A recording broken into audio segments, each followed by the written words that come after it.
ನಮಸ್ಕಾರ ಸ್ನೇಹಿತರೆ, ನಾನು ನಿಮ್ಮ ಆತ್ಮೀಯ ಗೆಳೆಯ. ನಿಮ್ಮನ್ನು ಕೈ ಹಿಡಿಯುವ ಸೆಲ್ಫ್ ಹೆಲ್ಪ್ ಪುಸ್ತಕಗಳ ಜಗತ್ತಿಗೆ ನಿಮಗೆ ಸ್ವಾಗತ. ಇವತ್ತು ನಾವು ದ ಅಟಾಮಿಕ್ ಹ್ಯಾಬಿಟ್ ಪುಸ್ತಕದ ಬಗ್ಗೆ ಮಾತನಾಡೋಣ. ಈ ಪುಸ್ತಕದ ಲೇಖಕರು ಜೇಮ್ಸ್ ಜಿ. ಈ ಪುಸ್ತಕ ನಿಮ್ಮ ಜೀವನ ಬದಲಾಯಿಸಲು ತುಂಬ ಸಹಾಯ ಮಾಡುತ್ತದೆ ಮತ್ತು ಹೇಗೆ ನಿಮ್ಮ ಜೀವನದಲ್ಲಿ ಸಣ್ಣ ಮತ್ತು ನಿರಂತರ ಅಭ್ಯಾಸಗಳ ಮೂಲಕ ದೊಡ್ಡ ಬದಲಾವಣೆಗಳನ್ನು ತರಬಹುದು ಎಂಬುದನ್ನು ವಿವರಿಸುತ್ತದೆ. ನಮ್ಮಲ್ಲಿ ಬಹಳಷ್ಟು ಜನರಿಗೆ ದೊಡ್ಡ ದೊಡ್ಡ ಗುರಿಗಳಿರುತ್ತವೆ. ಈ ಗುರಿಗಳನ್ನು ಮುಟ್ಟಲು ನಾವು ದೊಡ್ಡ ದೊಡ್ಡ ಕೆಲಸಗಳನ್ನೇ ಮಾಡಬೇಕೆಂದು ಯೋಚಿಸುತ್ತೇವೆ. ಆದರೆ ಈ ಅಟಾಮಿಕ್ ಹ್ಯಾಬಿಟ್ ಪುಸ್ತಕ ನಮಗೆ ಹೇಳುವುದೇನೆಂದರೆ, ನಾವು ಮಾಡುವ ಸಣ್ಣ ಸಣ್ಣ ಅಭ್ಯಾಸಗಳೇ ನಮ್ಮ ಜೀವನದಲ್ಲಿ ದೊಡ್ಡ ಬದಲಾವಣೆಗಳನ್ನು ತರಬಲ್ಲವು ಎಂದು. ಈ ಪುಸ್ತಕ ನಿಮ್ಮ ಅಭ್ಯಾಸಗಳನ್ನು ಅರ್ಥ ಮಾಡಿಕೊಳ್ಳೋಕೆ, ಕೆಟ್ಟ ಅಭ್ಯಾಸಗಳನ್ನು ತೆಗೆದುಹಾಕಲಿಕ್ಕೆ ಮತ್ತು ಹೊಸ ಅಭ್ಯಾಸಗಳನ್ನು ರೂಢಿಸಿಕೊಳ್ಳುವುದಕ್ಕೆ ಮಾರ್ಗದರ್ಶನ ನೀಡುತ್ತದೆ. ನೀವೇನಾದರೂ ಯುವಕರಾಗಿದ್ದರೆ ಮತ್ತು ಸಾಧನೆ ಮಾಡುವ ಹಂಬಲ ನಿಮಗೇನಾದರೂ ಇದ್ದರೆ ಈ ಪುಸ್ತಕವನ್ನು ಒಮ್ಮೆ ಓದಿ. ಮೊದಲು ನಮ್ಮ ಜೀವನದಲ್ಲಿ ಅಭ್ಯಾಸಗಳ ಪ್ರಾಮುಖ್ಯತೆಯನ್ನು ನೋಡೋಣ. ನಾವು ಪ್ರತಿದಿನ ಮಾಡೋ ಕೆಲವು ಅಭ್ಯಾಸ ವೈಶಿಷ್ಟ್ಯಗಳನ್ನು ನಾವು ಕೇವಲ ಅಭ್ಯಾಸವೆಂದು ಕೊಳ್ಳಬಹುದು.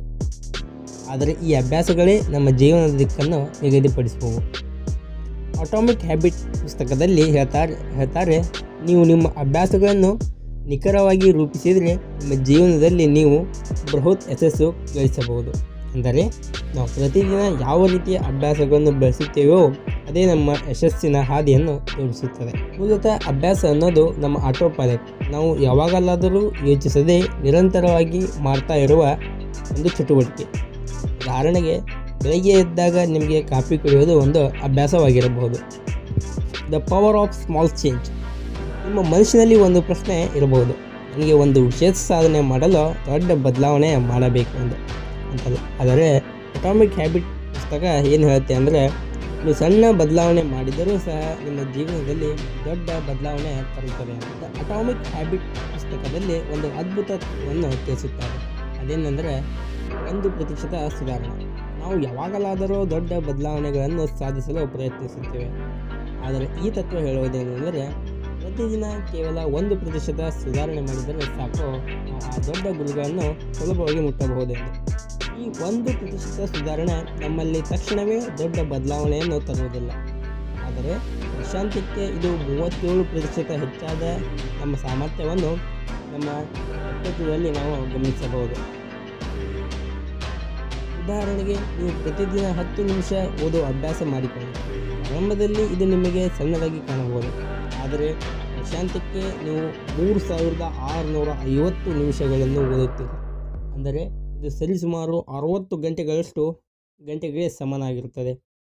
ಒಂದು ಅಧ್ಯಯನದ ಪ್ರಕಾರ ಯಾವುದಾದರೂ ಒಂದು ಹೊಸ ಸ್ಕಿಲ್ಲನ್ನು ನಾವು ಕೇವಲ 20 ಗಂಟೆಗಳಲ್ಲಿ ಅದರಲ್ಲಿ ಮಾಸ್ಟರಿ ಮಾಡಬಹುದು. ಅಂದರೆ ವರ್ಷಕ್ಕೆ ನೀವು 3 ಹೊಸ ಸ್ಕಿಲ್ಗಳಲ್ಲಿ ಮಾಸ್ಟರಿಯನ್ನು ಸಾಧಿಸಬಹುದು. ನಾವು ಒಬ್ಬ ವ್ಯಕ್ತಿಯನ್ನು ನಾವೇನು ಮಾಡುತ್ತಿದ್ದೇವೆ ಅನ್ನೋದಕ್ಕೆ ಅಭ್ಯಾಸ ವೈಶಿಷ್ಟ್ಯಗಳೇ ಕಾರಣ. ಈ ಅಟಾಮಿಕ್ ಹ್ಯಾಬಿಟ್ ಪುಸ್ತಕದಲ್ಲಿ ಒಂದು ಅಭ್ಯಾಸವನ್ನು ಹೇಗೆ ರೂಪಿಸಬೇಕು, ಅದನ್ನು ಹೇಗೆ ಬೆಳೆಸಬೇಕು ಮತ್ತು ಹೇಗೆ ತೊರೆಯಬೇಕು ಅನ್ನೋದನ್ನು 4 ಹಂತಗಳಲ್ಲಿ ವಿವರಿಸಿ. ಮೊದಲನೇದಾಗಿ ಕ್ಯೂ ಅಂತ, ಎರಡನೆಯದಾಗಿ ಕ್ರೇವಿಂಗ್ ಅಂತ, ಮೂರನೇದಾಗಿ ರೆಸ್ಪಾನ್ಸ್, ನಾಲ್ಕನೆಯದಾಗಿ ರಿವಾರ್ಡ್. ಇದಾಗಿತ್ತು ಇಂದಿನ ವಿಡಿಯೋ. ಮುಂದಿನ ವಿಡಿಯೋದಲ್ಲಿ ಹೇಗೆ ಒಂದು ಹೊಸ ಹವ್ಯಾಸವನ್ನು ರೂಢಿಸಿಕೊಳ್ಳಬೇಕು, ಹೇಗೆ ಒಂದು ಕೆಟ್ಟ ಹವ್ಯಾಸವನ್ನು ಬಿಡಿಸಿಕೊಳ್ಳಬಹುದು ಎಂಬುದರ ಬಗ್ಗೆ ಚರ್ಚಿಸೋಣ. ಅಲ್ಲಿವರೆಗೂ ಜೈ ಹಿಂದ್, ಧನ್ಯವಾದಗಳು.